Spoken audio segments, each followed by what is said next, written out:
What's up, guys? Welcome to another episode of Friday Night Chill with Will. This is episode 3. So, yeah, man. So we got a couple different things to talk about tonight.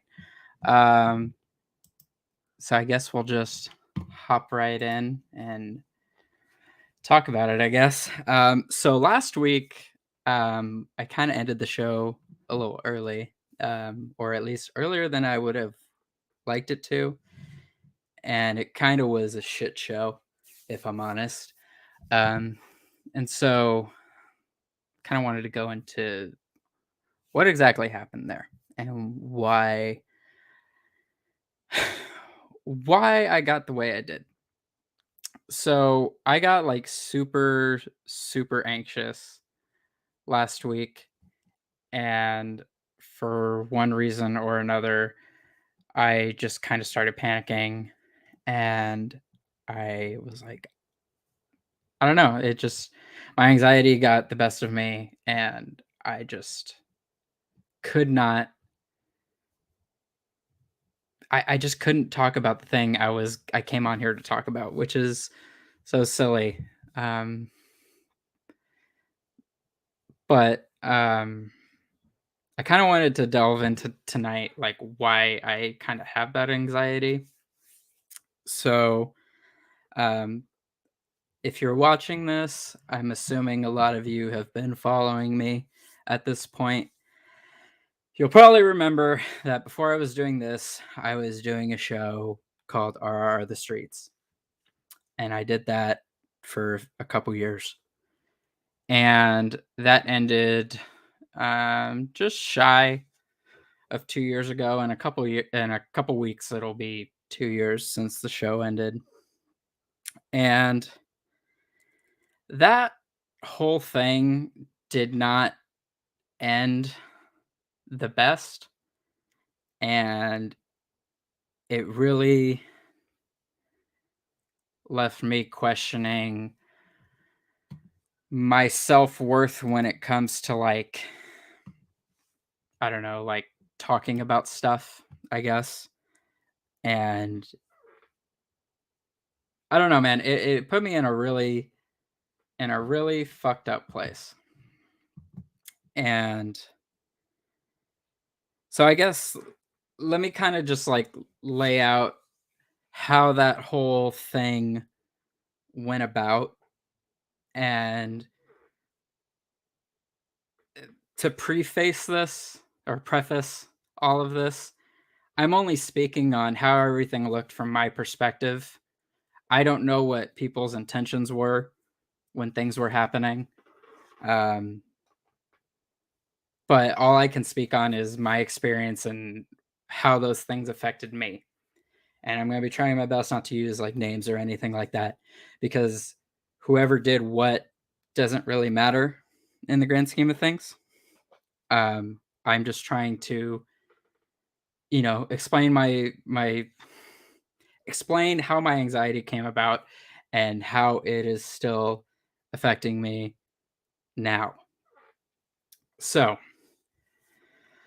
let's hop on a let's hop on a DeLorean or whatever, or a freaking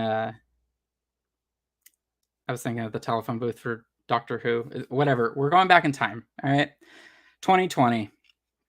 The pandemic's going on. It's a shit show. It still arguably is. But so the pandemic's going on now. When the pandemic happened, I was furloughed from work at the beginning of it, but I wasn't for very long. I went back after probably a little over a month. I went back to work. And so I went back to work. I started doing some stuff, for a couple months. And then after a couple months is when we kind of started to see the effects of the pandemic take place. And a bunch of people were finding different jobs in other places. So that meant my job at the time offered me a new position on a different shift. So what that meant is that I had to basically stop doing the podcast on Fridays. We had just started the 3rd season of the show. And so it was fairly early on during during that season, I had to leave because of work. There just kind of wasn't any getting around it. And so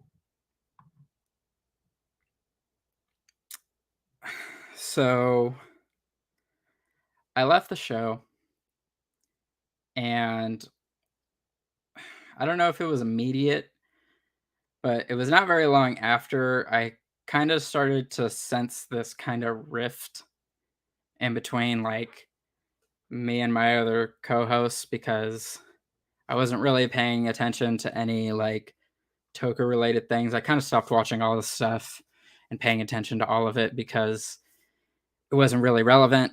And yeah, I just wasn't interested. I was like too busy trying to get acclimated to my new thing, what I had going on.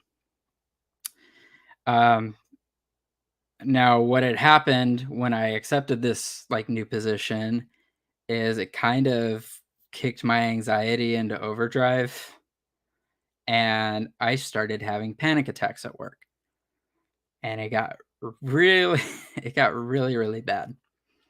Um, and so we go through the rest of the year, I'm kind of just dealing with it, trying to get by as best I can. December rolls around, and I kind of make the decision in my head. I'm like, all right, I gotta leave this job, because at this point I had been working there like almost 5 years. And so I was like, you know what, it's time to do something else because I don't like this job. I don't want to do it anymore.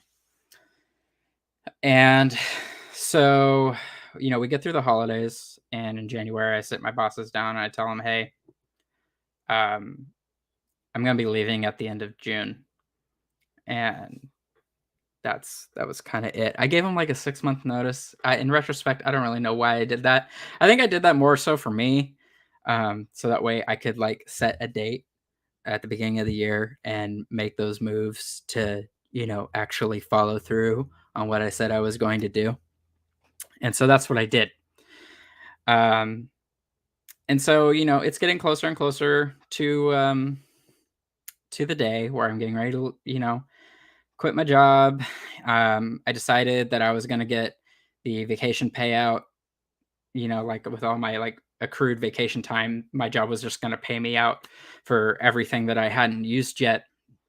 And so I decided I was going to use that to just kind of take the month of July off, because my last day was the last day of June. So I decided I was just going to do that, and I was going to take the entire month of July off, and I decided I was going to go on a road trip across the country. I was going to drive up to Idaho, pick up my sister who was living there at the time, and we were going to go from there and drive all the way across the country because I have a stepbrother and stepsister in New York.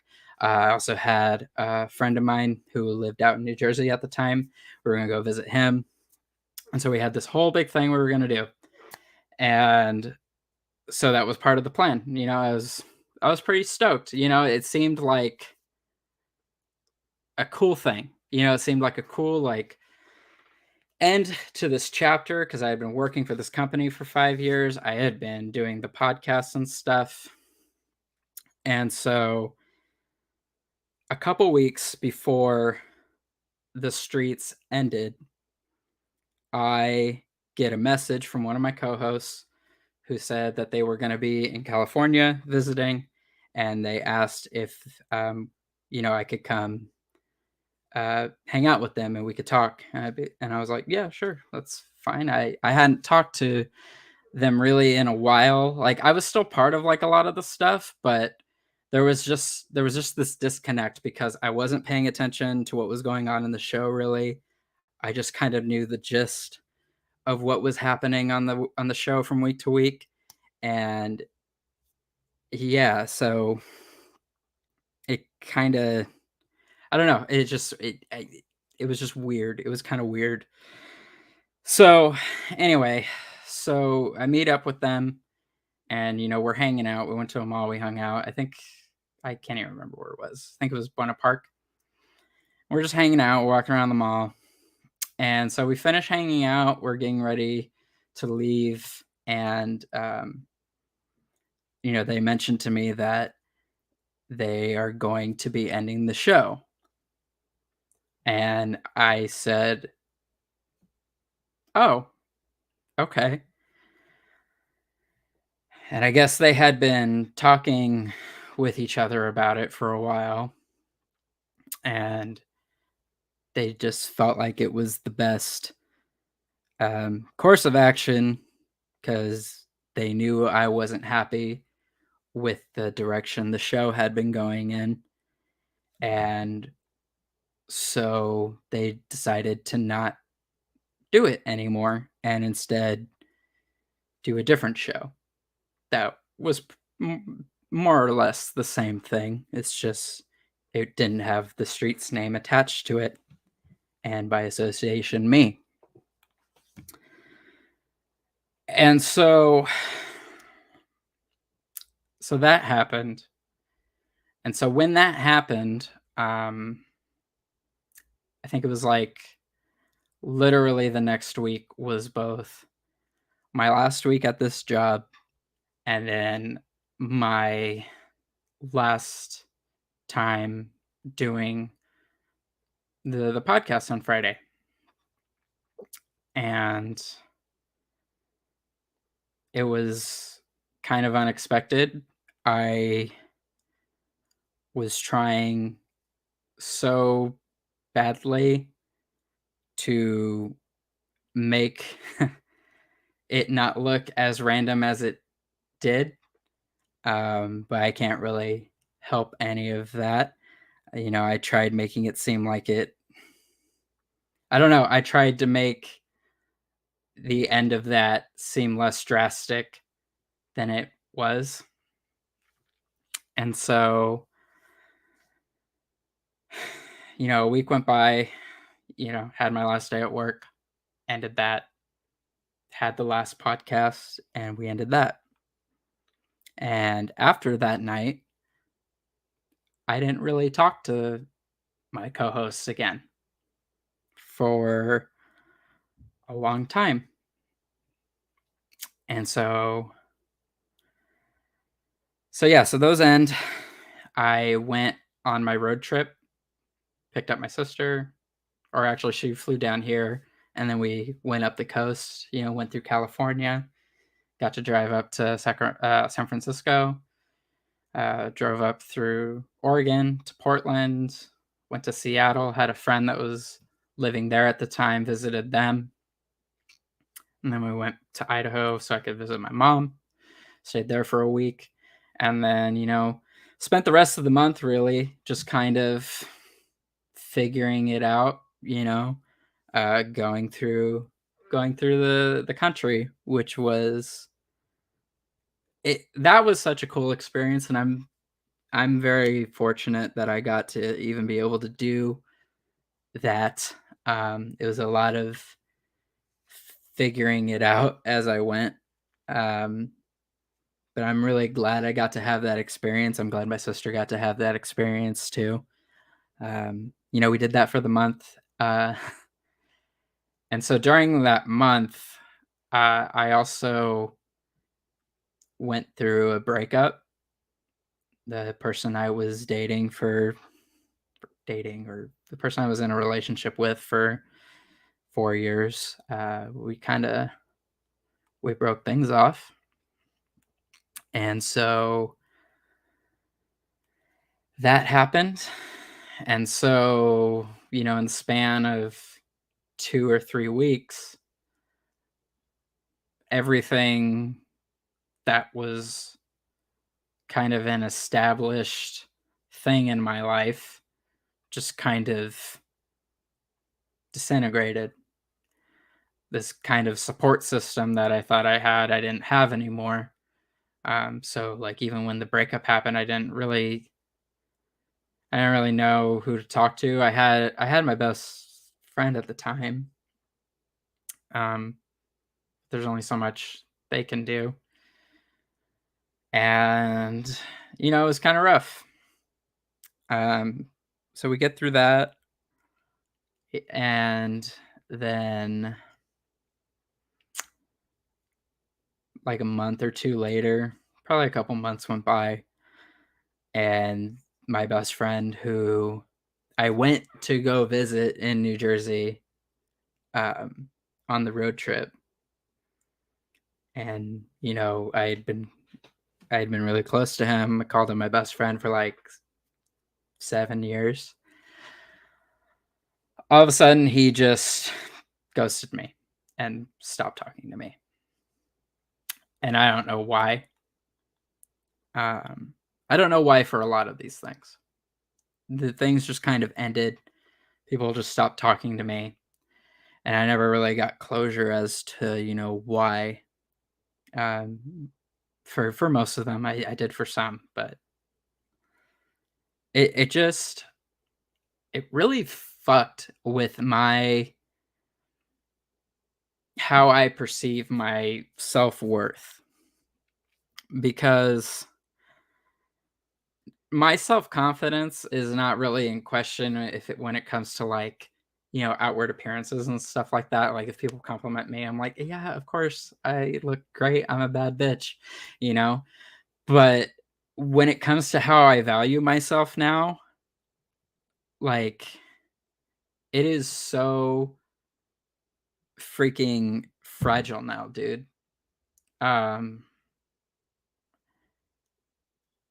because at a moment, I feel like anybody can just be like, "All right, I'm done with you. I don't wanna deal with you anymore." No matter how long I've known the person, and it sucks. I wish I didn't feel like that, but I do. And so, you know, we went through all that, did all those things, and, a couple years went by, and I finally decided, I wanna start making stuff again because I finally had the time to. I'm finally in a place where I can. And there's just so much anxiety I have going into this now by myself because now I think that people aren't going to want to listen to this because they don't want to deal with me because I was the thing that, kind of got left behind while those guys are just kind of, my former co hosts are off doing their new thing every week. And it's a shitty feeling, guys. And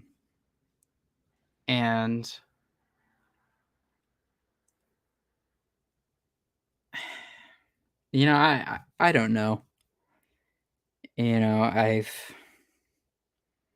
it's just so weird because like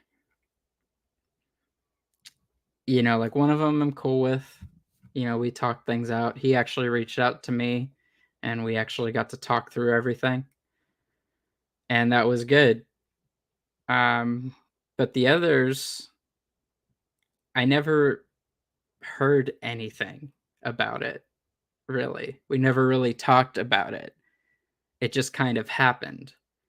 And then, like, the next time I saw any of them, it was, like, a year later, and th they just kinda were acting like nothing had happened. And I guess that part kinda I think that part, like, for me, really stung because it's like, we wouldn't even be where we are now without the streets having happened. You know what I mean? And I don't know, for you to just pretend like I was never there or anything that we did didn't happen, it hurts a lot. And I don't get why you think you can just do that and not have to own up to anything or even get like say like sorry. I don't know, man. Like it's just so shitty. Like, I would have understood, like, I understood them wanting to end it. I did. I understood because, we had we had different ideas for what we wanted the show to be. And I think my vision for it was more ambitious than anything that they wanted to do. And I think that's been solidified further by where their thing is now. And that's fine. Both of those things have their place. But you guys need to understand that when I did that, when I made that thing, I wanted it to grow. I wanted it to be a big thing. I wanted more and more people to be able to, you know, be a part of this community that we were creating. Like, I had a vision of it getting bigger, and I just was not around peers that shared that same vision that I did and had that same drive that I do when trying to do stuff. Because I really tried my best to make that show so good, and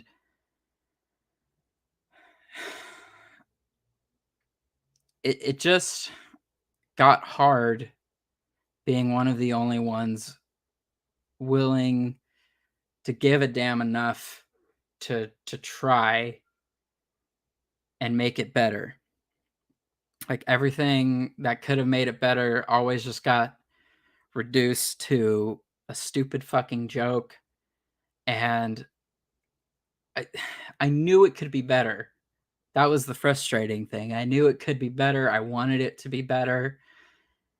And especially with the beginning, like, because we had so much, we really, like, just stumbled onto something really cool. Like, we were having different members of the fandom on every week, and it was such a cool space to be a part of.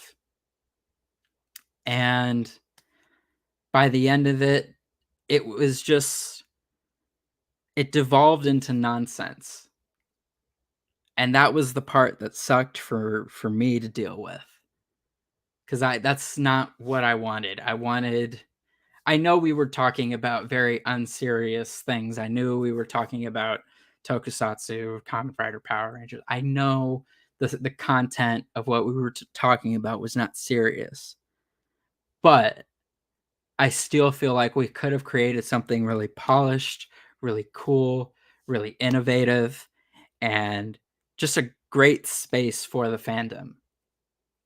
And it never got that opportunity. And with all that happening, I just kind of got left behind because it was a thing they don't want to talk about anymore. So, yeah. So that anxiety has carried over into this is what I'm, trying to say, but it's taking me a minute. It's carried over into this show because, like, I feel like I can't carry a show by myself. But I know that part isn't true.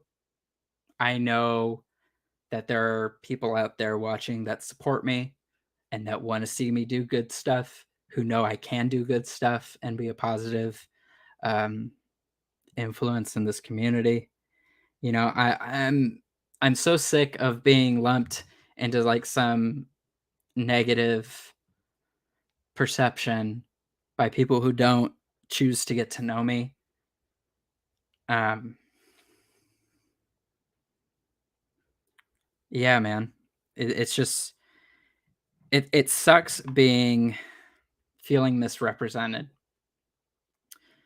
And so with this, um, I really wanted to make it known that, I am going to create that space that I wanted to 3 or 4 years ago when we started the streets.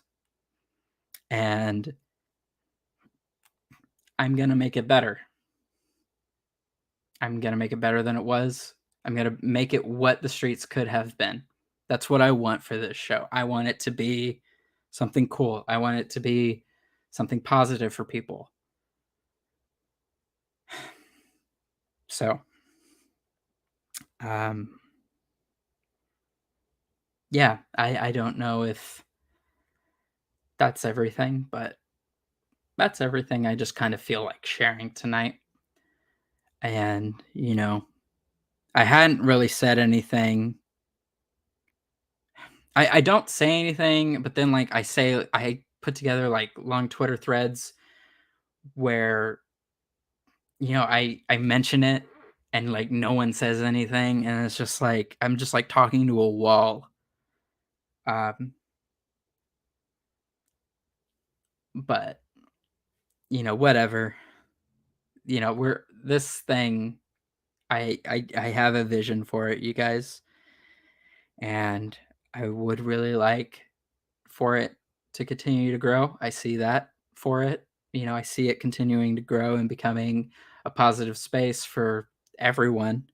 Not just for Ranger and Toku fans, but just kind of anyone who is looking for a space where they can, just listen about shared experiences with stuff. I feel like that's why a lot of us go online and listen to stuff, is so we can find someone with find people with shared experiences and see how they navigate through those experiences. So yeah, I I guess that's it for that. So um we do have a couple comments from Tommy and Ray. I do see them, but thank you guys. I appreciate it. Yeah, man. I really do appreciate the people who have stuck with me and who are sticking with me through this, and even some of the newer people who are showing up here. Because the channel has, despite last week's faux pas, I guess is what we'll call it. The channel is still gaining in subscribers. We are actually just shy of 1,000, which is super cool. I think it's 987. I'm looking at the channel right now. It says 987. So we are 13 away from 1,000 people, which is super cool. I feel like the channel has been on the cusp of that number for so freaking long, and I'm so excited that it's finally almost there. So yeah, so if you aren't actually subscribed to the channel yet, make sure you do that. I would really like to hit 1,000 before. I don't know if we'll get to it by the end of this month, but hopefully by the end of July. I think that's reasonable. A few episodes will come out between now and then, and yeah, man, that's gonna be good. Now, in terms of topics for tonight that aren't dealing with my anxiety, I hope you guys enjoyed that portion of the show. But now we're gonna, focus on the duality of man, and I'm gonna talk about a Transformers movie after talking about my anxiety. So, so we're gonna talk about Transformers: Rise of the Beasts tonight. And I wanted to simplify how I am going to be talking about these things, because that was kind of the issue I had last week, where I didn't really know where to start. I didn't really have talking points. So I kind of got that going on this week, you guys. So I picked 3 things I liked and 3 things I didn't like. And we're just going to kind of go over those. And then, based on those points, I'll probably mention a few more thoughts that I had about the movie in general. Cool. Does that sound good? That sounds like I have a plan tonight, right? So spoiler warning. If you, again, this is a spoiler podcast, so I'm talking about stuff regardless if you've watched it or not. I watched it, so I'm talking about it. So you can come back to the this part of the episode when you have watched the movie. So I went and saw it on Tuesday. It was $5 movie Tuesday, so had to hop in and get in on that because I've been seeing the movies a lot lately, and I can't be doing $20 a showing, man. That's mad expensive. But yeah, so I'm just gonna say overall, I really enjoyed this movie. I said this the other day when I saw it, and I keep saying it because I still kind of feel that way. I feel like this is my favorite of any of the Transformers movies so far. And I don't know if that's just because I've just seen it. We'll see. Maybe I need to rewatch some of the other movies. Mostly talking about Bumblebee because I feel like that's the only one that even compares to this one. um, but yeah, man, let's go over the things I liked about this movie. Okay. So we have Pete Davidson as Mirage, which I kept forgetting about uh, that was a thing. But then him in this movie, he was honestly really great, which I was not expecting because I'm not really a big Pete Davidson fan. I've seen a couple of his stand-up specials, and he's like kind of funny, but he's not like my cup of tea. So I thought he did fine here. He didn't write any of the jokes, so that's probably why. But yeah, I really dug him. I really dug Mirage's vibe in this. I kind of like the idea of shifting away from Bumblebee because we all love Bumblebee, but I feel like Bumblebee's kind of had his time, as the sort of second rising star in the Transformers franchise. So it'll be cool to see. Mirage is probably going to be the Autobot they kind of you know have carried these movies for a while. Um, Noah as the protagonist. I really liked Noah. I think he's my favorite protagonist so far. A lot of potential. They didn't really do a whole lot with him. Like we established certain parts about his character, but they didn't really do much with it. Like the whole military thing and the whole tech savvy thing. He didn't really have to use a lot of it.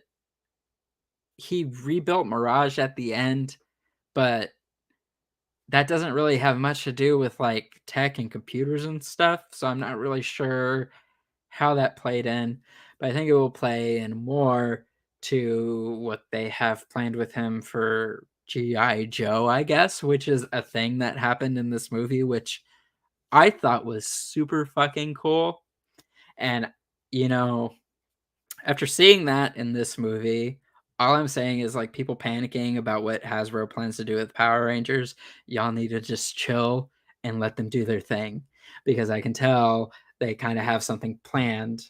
Um, I think they have something planned to include Power Rangers with what they got going on with G.I. Joe and Transformers in movie form, and if it's what I think it is, that's gonna be fucking spectacular, man.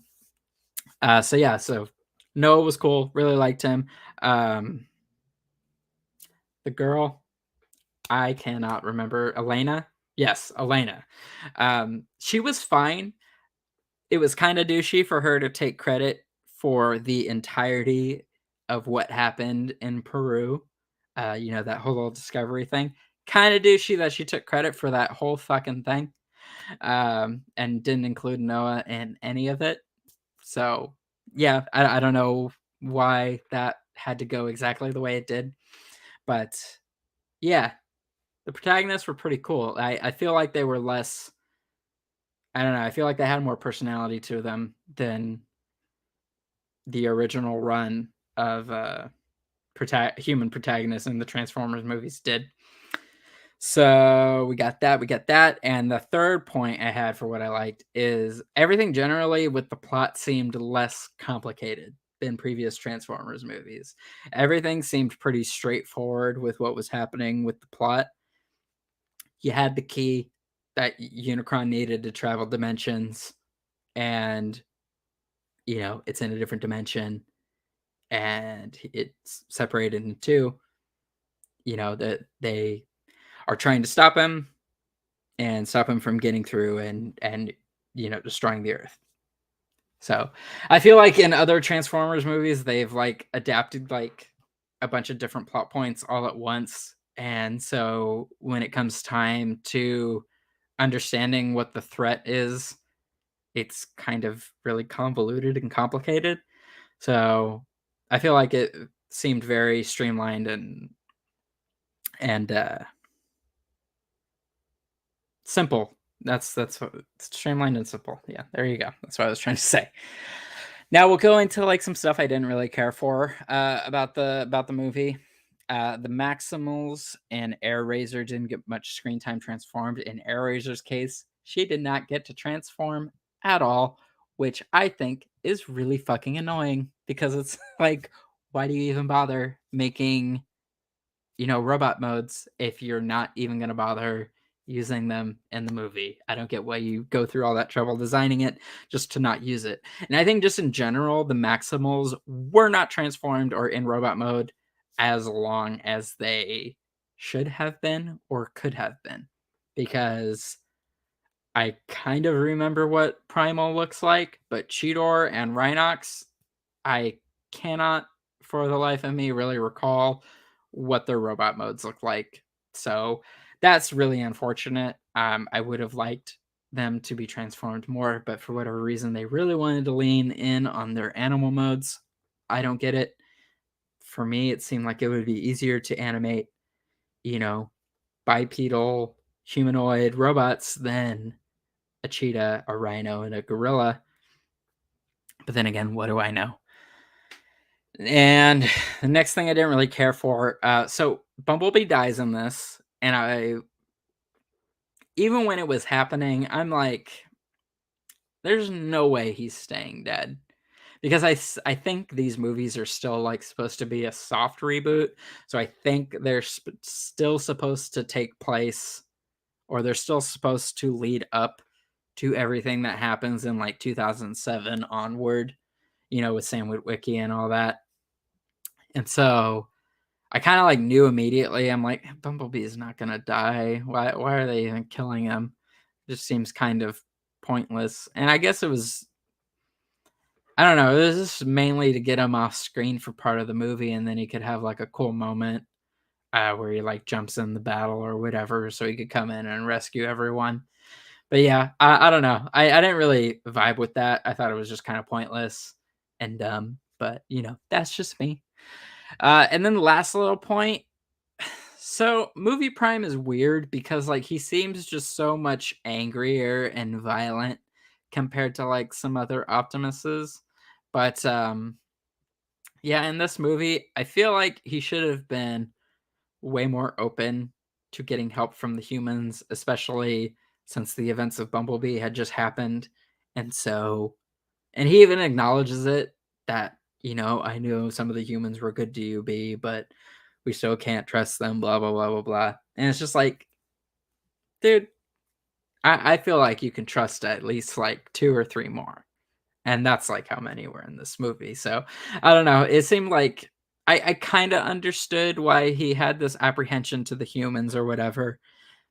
But at the same time, I feel like a lot of the conflict with like, especially with like him and Noah, that the whole like conflict that they had just kind of could have benefited from a conversation.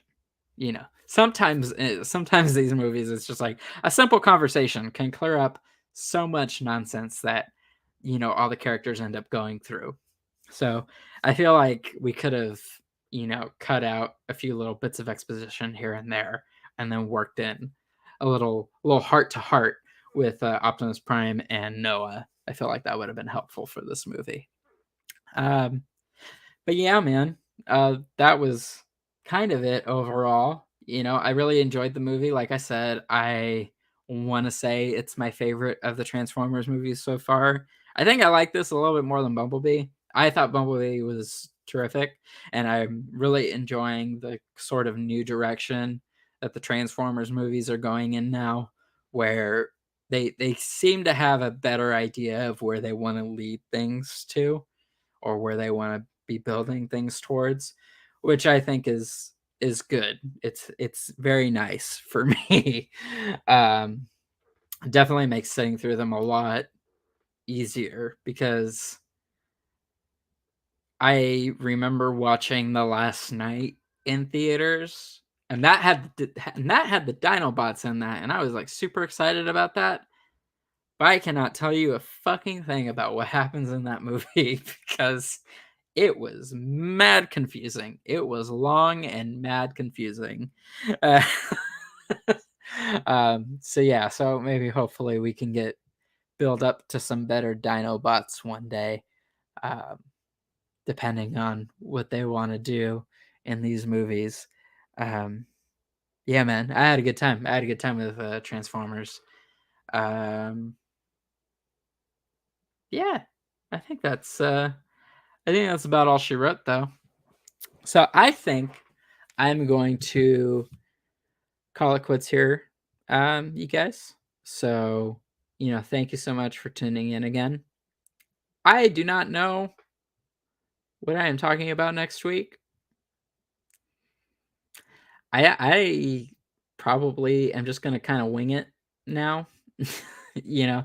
Um, I will probably just post links that then, new episode is happening. But as far as, like, dedicated topics, I don't want it to I don't want this podcast to just kinda turn into, like, Will's movie reviews. I did, kind of enjoy having that heart to heart with you guys where I just kinda talked about something more serious at the beginning. Um, and in addition, talking about this because I do like expressing sort of the duality of just kind of being a human. We have like our emotions that we feel, um, and then we also have like other things in our life, our little hobbies and stuff. And I just kind of want to be able to talk through those things with you guys, and yeah, and just kind of maybe if you're going through something similar, kind of help you through it and help you realize that you are not alone, because I think that is especially important. So, oh, you know what, Ray? You were right. Ray Carrera mentioned, do you think you could talk about your thoughts on My Morphin Power Rangers Once and Always? Because I realized I have not actually talked about that. I meant to do a TikTok on that, and I never did. So, yeah, maybe I can talk about that next week. That'd be a thing. So, yeah, there we go. I found my topic, and maybe I'll talk about something else too. I have had a minute to talk about. I have had a minute to think about what happened in Once and Always. I even did a podcast with Colin for his homework, um, and so we just haven't posted that yet. So, yeah, I will probably watch it again this weekend. I've been on vacation the past couple days from work, just taking some time off. I thought I was going to be flying out to Ranger Stop and Atlanta this week. It did not end up panning out. So, but that is actually happening right now. If you are there right now, I hope you're all staying safe. I hope you're all having fun. Um, but yeah, man. Yeah. So next week we'll talk about Once and Always and probably some other stuff. I don't know. We'll see. If you have suggestions on things or topics you want me to talk about, let me know. I'm open to it. I'm open to talking about whatever, honestly. So, if you would like to hear my opinions on different things, I don't know, shoot your shot in the chat or DMs, whatever. I'm pretty open to suggestions. So yeah, man. Thank you all for tuning in tonight. And if you are listening to this, thank you for listening on any of the various platforms that are available. Reminder, if you missed the show and you want to catch it on your favorite podcast host, it is available on Spotify, Apple Podcasts, Google Podcasts, Audible, Amazon. I think I'm just missing one and I can't remember what it is. Whatever. Just try and search for it on a podcast app. I'm sure you'll friggin' find it, man. It's everywhere. So thank you all for tuning in to another Friday Night Chill. I'll see you guys next Friday. Okay. Bye.